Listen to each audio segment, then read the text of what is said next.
Hello, friends. It's the Carnivore Rabbi here in a little colder and rainier Chicago to meet, pray, and love. And I just watched a video a couple days ago by another carnivore YouTuber detailing his weekend of cheating, eating fries, ice cream, and other carb-laden foods. I don't think he meant to, but I think what he did was quite unhealthy and counterproductive.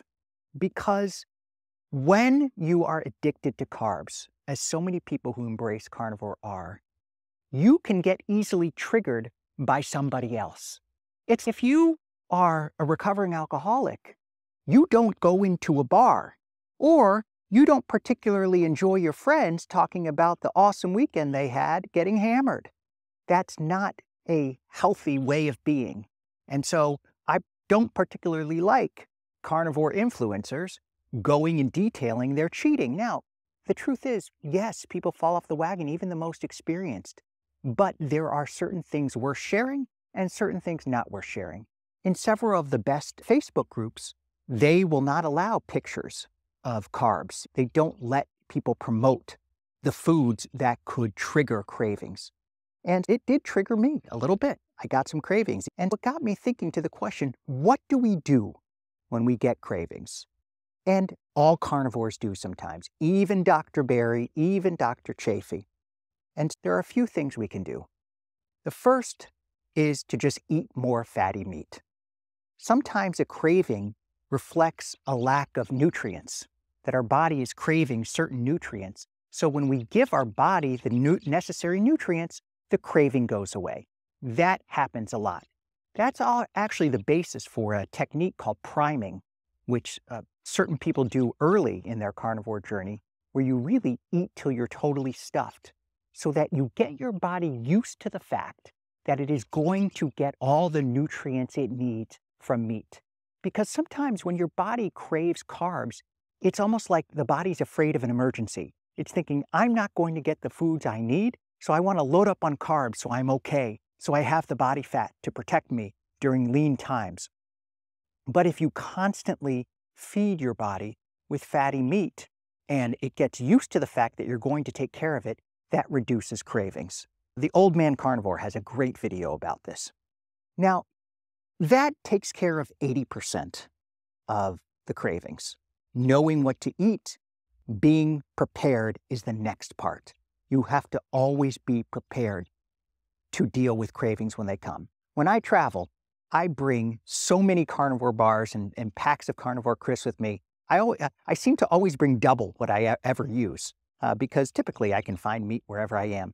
But I'm always prepared so that if I get hungry or if I can't find suitable food, I have enough carnivore food to sustain me and to sustain those cravings. Because sometimes when you travel, you get even more cravings. You're out of your norm.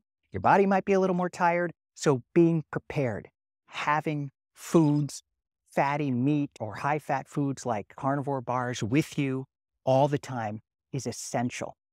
And there are many ways you can do that, just being prepared, keeping lists.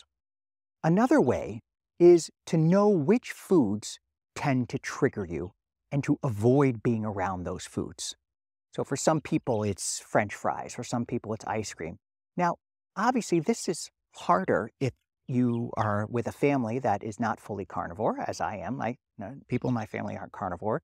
Or being in a restaurant where they're serving lots of different foods that can trigger you. So you've got to be careful. You've got to be mindful. You also have to know yourself. Are you a moderator or an abstainer? A moderator is somebody who, if they cheat a little bit, they can easily get right back on the wagon and the cheating might not even bother them. If you're an abstainer, you have to be ultra careful. You have to avoid really any kind of temptation to cheat. In Judaism, we have this idea, it's called building a fence around the Torah.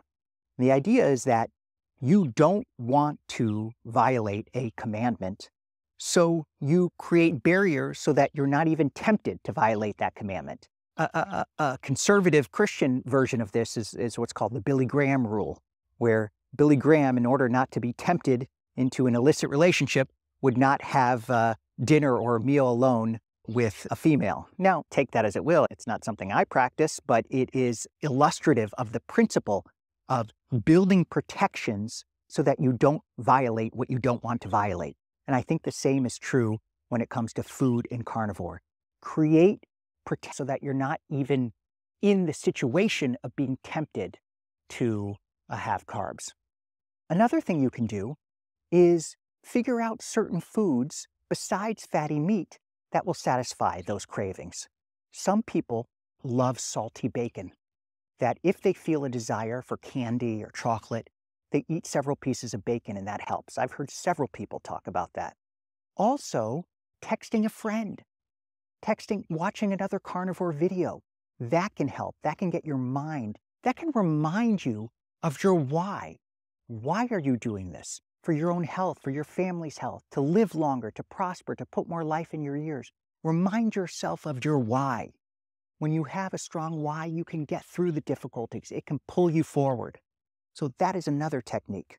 I mentioned texting a friend, watching a carnivore video, going for a walk or working out, getting your mind off of that craving. And that's hard. When a craving comes, it can take over your mind.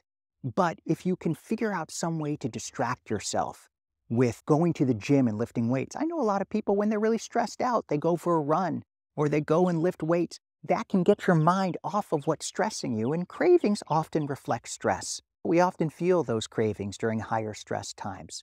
So doing something that gets your mind off of the craving.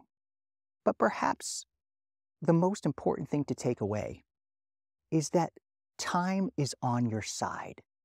The more consistent you are with carnivore, the longer you are committed to this way of life, the less cravings you're going to feel. You will still feel them. But if you stick with it, it's like compound returns in investment. When your investments compound, they keep growing and they grow faster and faster. The same thing with the benefits of carnivore. The longer you're doing it, the benefits compound and the cravings diminish. So I wish all of you a wonderful rest of the day, and may you continue to succeed.